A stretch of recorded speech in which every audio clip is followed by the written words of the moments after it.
We're now going to move to our keynote speaker, and today's keynote speaker is John Asher. Many of you heard John speak at the IES, including me, and we've attended his company's great sales training seminars.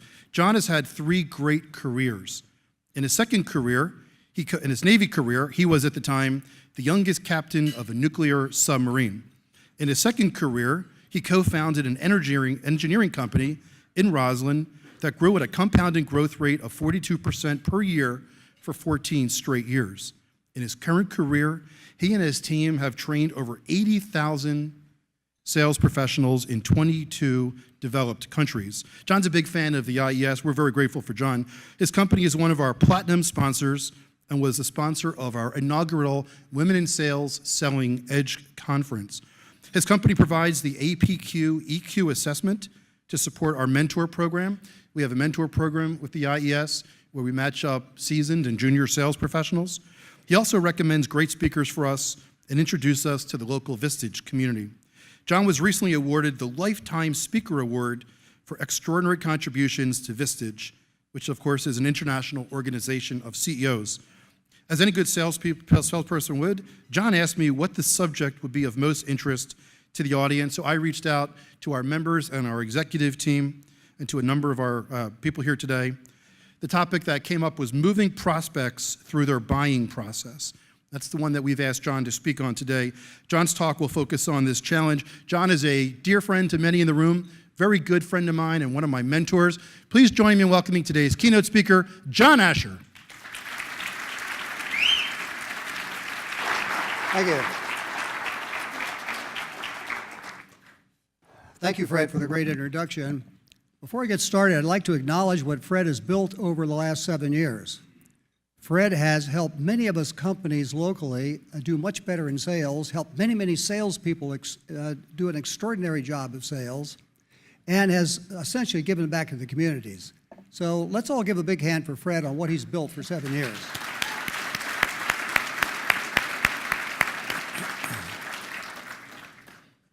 Last year, 4% of the country's 25 million salespeople brought in 94% of the new business, Harvard data. So what is it about these salespeople? Why can they bring in so much business when the rest of the salespeople are struggling? How is it that they can move deals through the pipeline so quickly, increase sales velocity, squeeze down the sales cycle time? I submit that most of them have learned from the latest neuroscience studies at an advanced degree how the brain makes decisions, of course, and how the buyer's brain makes decisions. And there's a strong correlation between the elite salespeople and those who understand this. So to understand what they do, let's drop back and take a quick look at how the brain works. Only a minute. So we've got 3 areas of the brain. First is the reptilian brain, started 500 million years ago. It's the fight or flight brain. It's the instinctive brain. It's the one that regulates our heart rate and breathing. About 150 million years ago, with the advent of mammals, the emotional brain started to development. The emotional brain is all about seeing images and feelings. And then about 3 million years ago, with the advent of primates and their development, the rational brain came on the scene. And it's all about facts, figures, logic. And to make it simple, the emotional and reptilian brain are frequently called the old brain and the rational brain called the new brain. We know now that 90% of the decisions come from the old brain. We know this from many studies, including Dr. Damasio's study, who studied people in mental hospitals who had injuries to the emotional brain, either disease or accidents. Those people could not make a decision. They couldn't decide whether to have a ham or a turkey sandwich for lunch. So we know most decisions come from the old brain. And it would sure be nice to know what would stimulate the old brain, wouldn't it? So there are now 6 known stimuli that will wake up the buyer's old brain. And if we never wake up the old brain for the buyer, and 90% of the decisions come from the emotional brain, then we're not doing too well. So let's take a look at these 6 stimuli. First, the old brain, because of the fight or flight, is me focused. It's all about self-protection. It's all about me. Second, The old brain, since it doesn't understand words or figures or facts, it's all about images, simple, easy to understand ideas. Third, the old brain is looking for the beginning and the end.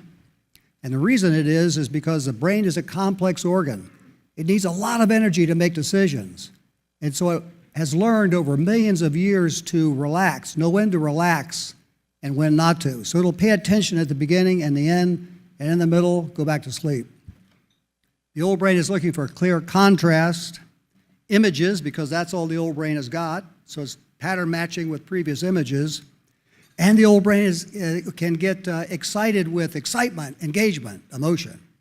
So those are the 6 stimuli. Let's take a look at each and see how it practically apply to sales today. First, if you're giving a presentation to a buyer, the old brain does, I know this is going to be a shock, but the old brain does not care about your product. The old brain only cares about what your product can do for you.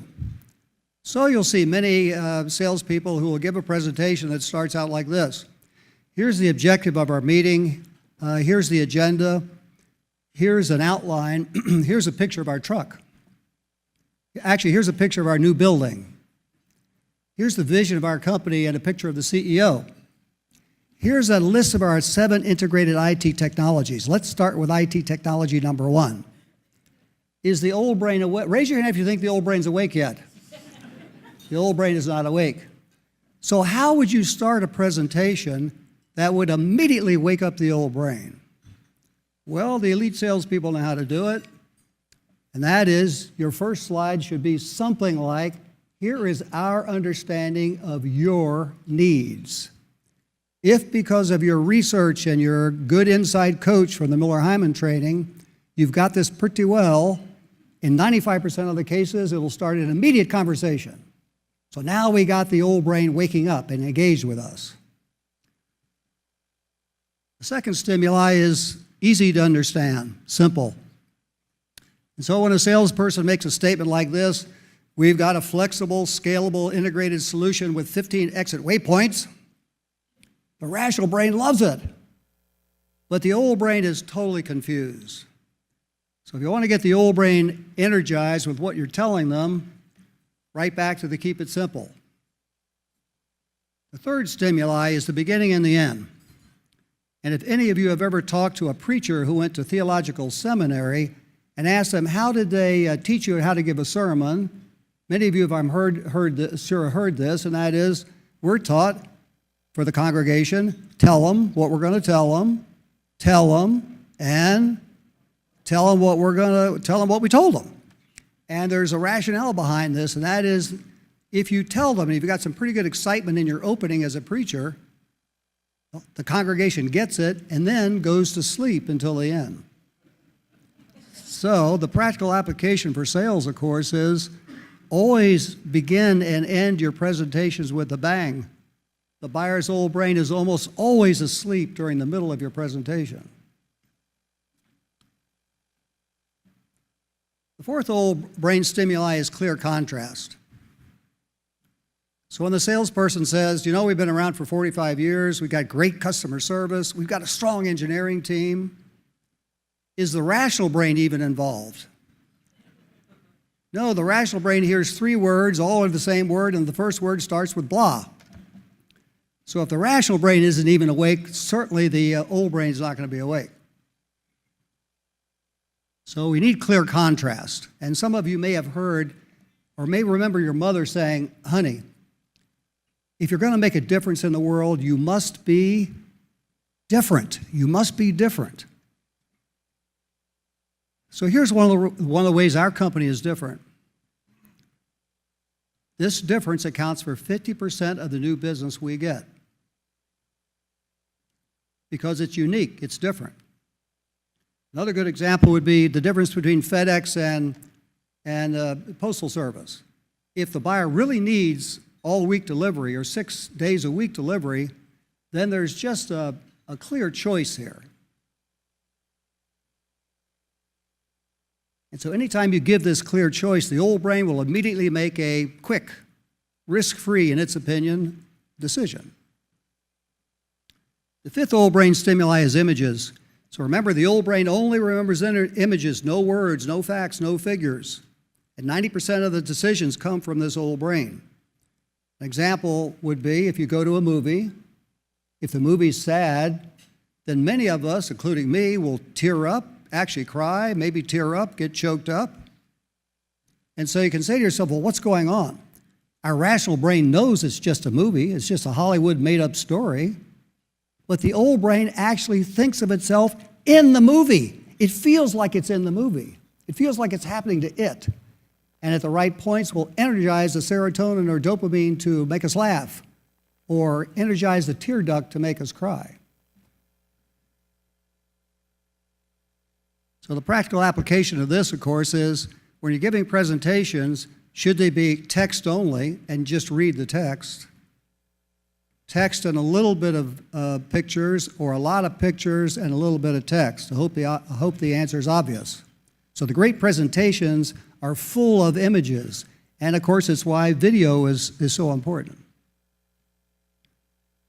And an example of this would be a prop. So the rational brain does not remember your prop, but the emotional brain takes a picture of your prop. So even if you have a corny prop like a Rubik's Cube with your name on it, the old brain has taken that picture and has got the memory. So I've given all of you a brain toy for your table.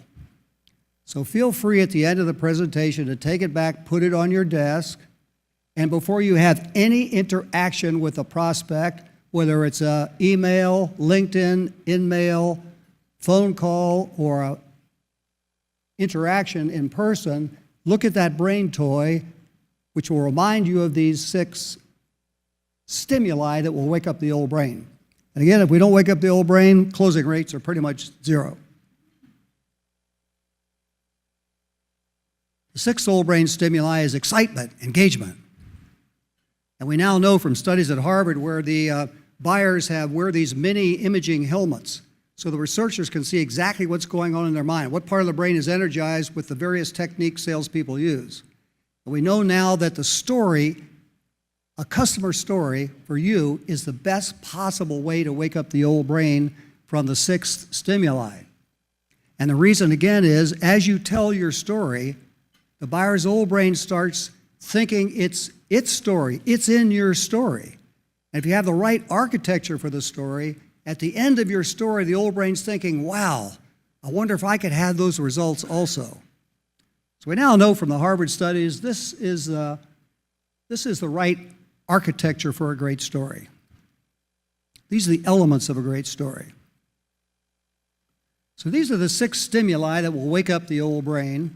And again, if we don't wake up the old brain, almost no chance of making the sale. And for each one, there's actually several practical applications. I've just given you the main ones. Now, the second part of this is all about heuristics. So neuroscientists call brain biases or rules of thumb or shortcuts heuristics. And what it means is, again, the brain wants to conserve energy, so it will develop all these rules of thumb. So it doesn't have to think much. Once it sees the first image, boom, it makes a decision. A good example would be first impressions, wouldn't it? So does anybody know how long it takes to make a first impression? So the latest studies at Harvard say that the buyer makes up their mind about us within a microsecond. It used to be Ziegler would tell us 7 to 30 seconds. Brian Tracy would tell us about 30 seconds. We now know. Buyers form this opinion of us within a microsecond of seeing us. So let's take a look at some of these heuristics. An obvious one would be where there's smoke, there's fire. So the old brain doesn't have to think hard. It knows there's got to be fire there if there's smoke. There's 3 practical ways using these heuristics or shortcuts to develop better relationships with buyers. The first is called the emotional stimulus. And most of us, when we meet somebody new, will ask, how are you? How are things going? That sort of thing. Do you suppose that question will wake up the old brain? It won't. But if you put the word feeling in your question, how are you feeling today, it goes right to the old brain. Second is called the compliment bias. So the old brain is biased towards or has a tendency to like people who will compliment it. If you think about yourself, when you get a compliment from somebody else, you really smile. You really feel great. And so the bias here is buyers like people who compliment them. And they actually will want to compliment you back, and they'll actually want to compliment other people. So always figure out a way to compliment the buyer. The third bias is called the reciprocity bias, and that is the old brain is biased towards people who give us something. We feel like we want to give something back to them. And so just giving a simple report will create this reciprocity bias in the buyer's mind.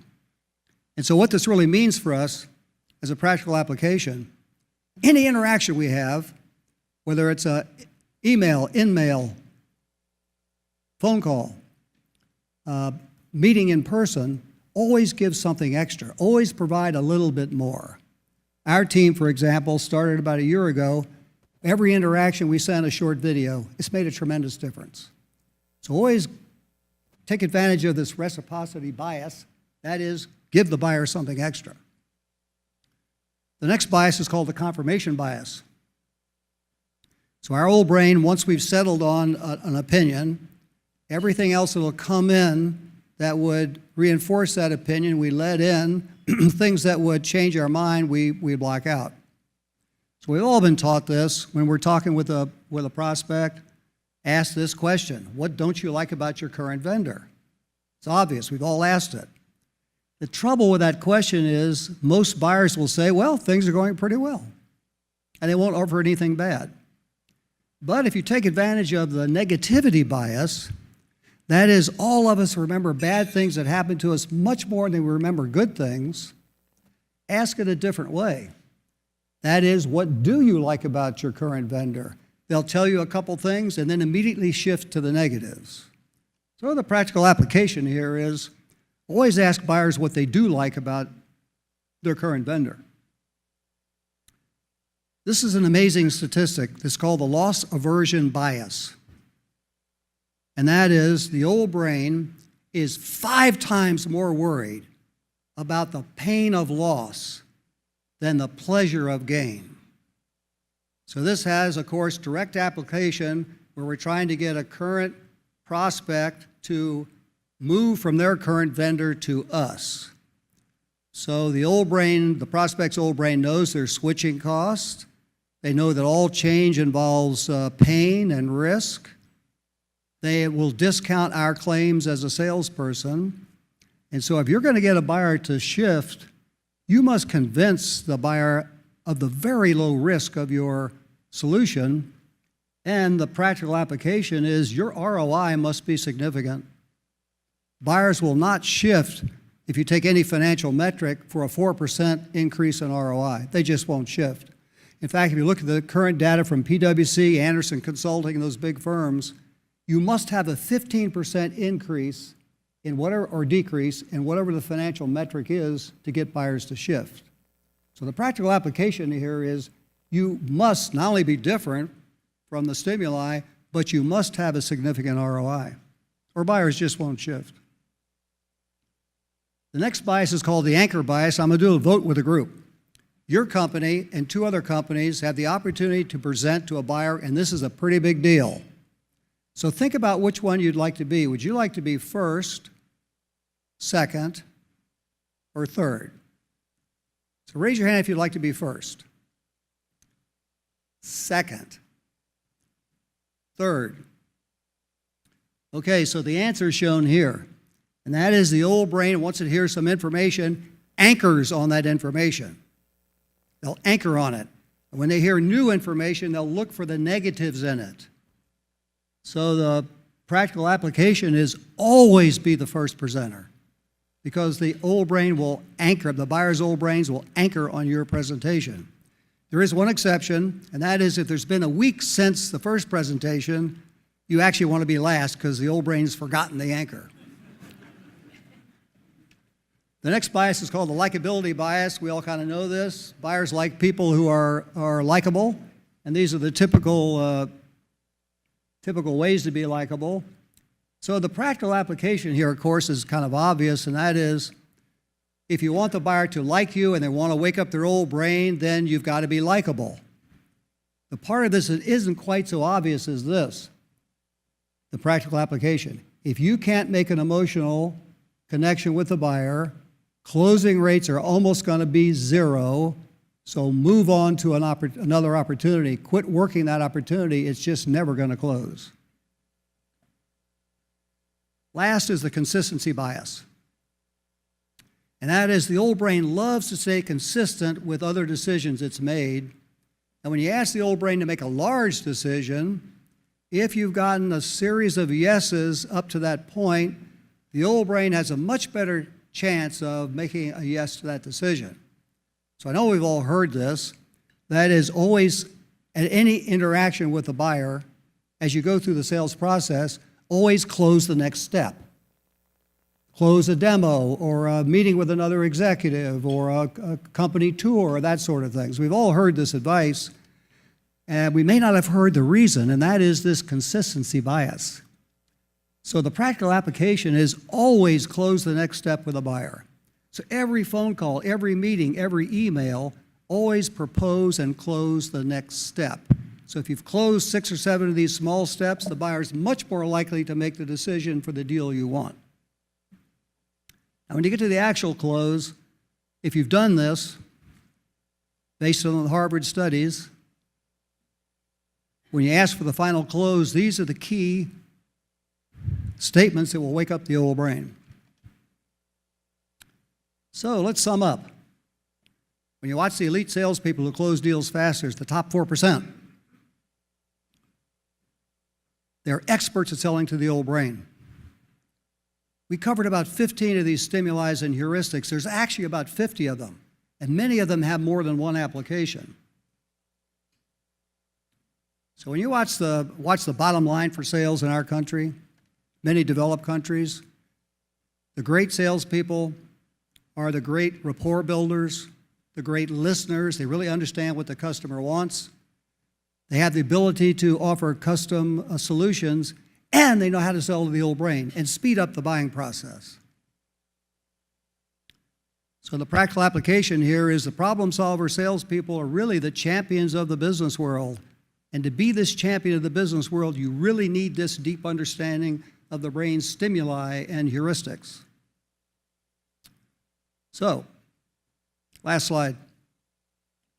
Are your salespeople experts on how to sell to the buyer's old brain? What if they were?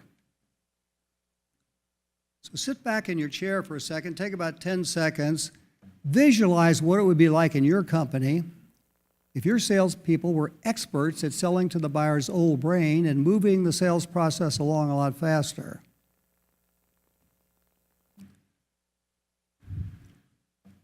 Feel your old brain wake up?